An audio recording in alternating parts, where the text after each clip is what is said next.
How much does a single word weigh?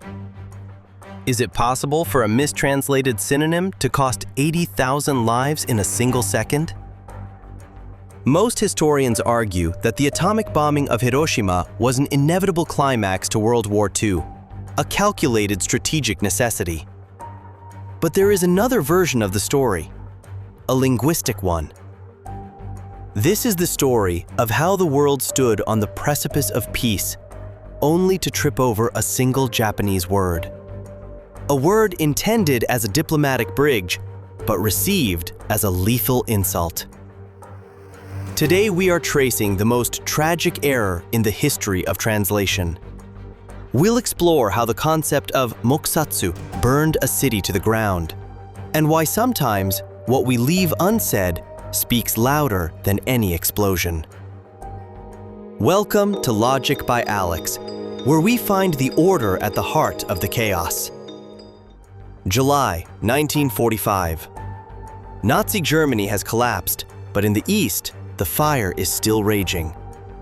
Japan is exhausted.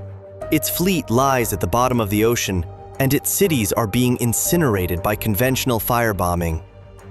In Potsdam, the Allied leaders issue an ultimatum, the Potsdam Declaration. The demand is simple: immediate and unconditional surrender. The alternative? Prompt and utter destruction. But here's the problem. Inside the Japanese government, there is a deep rift. Emperor Hirohito and a faction of politicians realize the end is near. They want peace, but they fear humiliation. They are looking for a way to save face.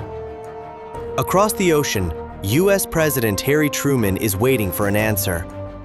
The world holds its breath.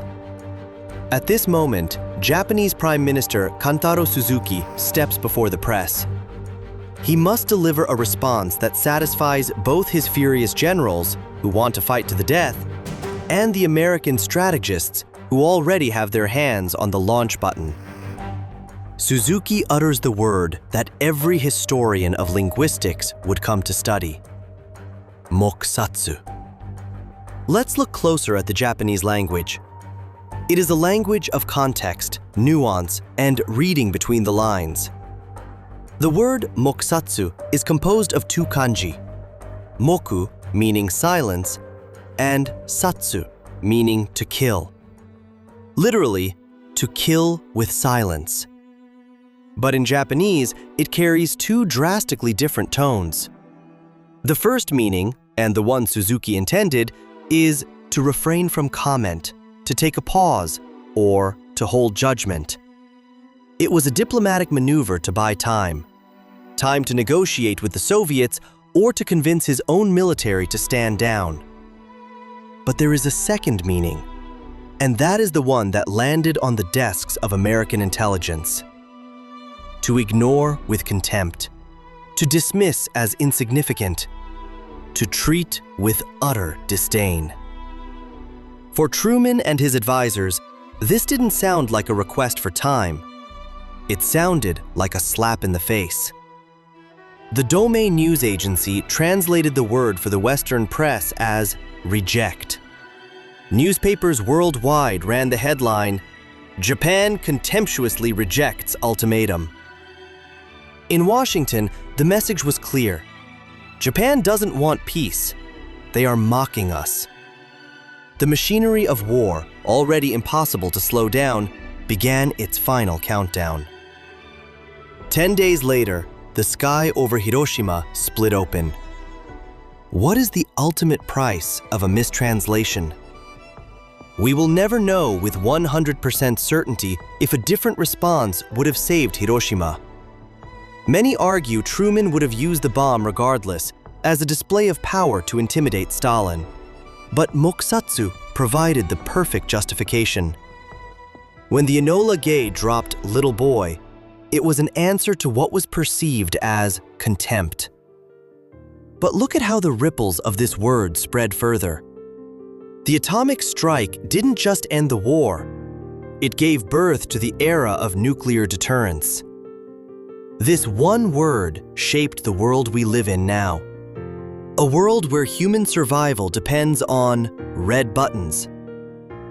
Had a translator in Washington or Tokyo chosen the word pause instead of contempt, perhaps the Soviet Union wouldn't have had time to declare war on Japan. Perhaps Korea would never have been divided into North and South. Perhaps the Cold War would have been shorter or avoided altogether. The entire geopolitical landscape of the 21st century is a scar left by a single inaccurate translation. This story teaches us something vital. In a world of global politics and high-tech weaponry, we often forget our most ancient tool: language.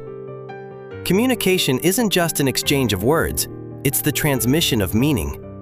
When we stop listening to context and only hear the translation that suits our narrative, catastrophes happen. Prime Minister Suzuki regretted his choice of words for the rest of his life. He wanted to save Japan, but instead, he gave the world a reason to incinerate it. So the next time you want to kill with silence a difficult conversation, or simply ignore a message because it's easier, remember Suzuki. Our words are the conditions in which the future is born. Your yes or no today is the beginning of someone else's story 100 years from now. You've been watching Logic by Alex. Thank you for listening to the end. If this story made you rethink the value of your words, hit the like button and subscribe. We are only just beginning to untangle the threads of this world. See you at the next point of no return.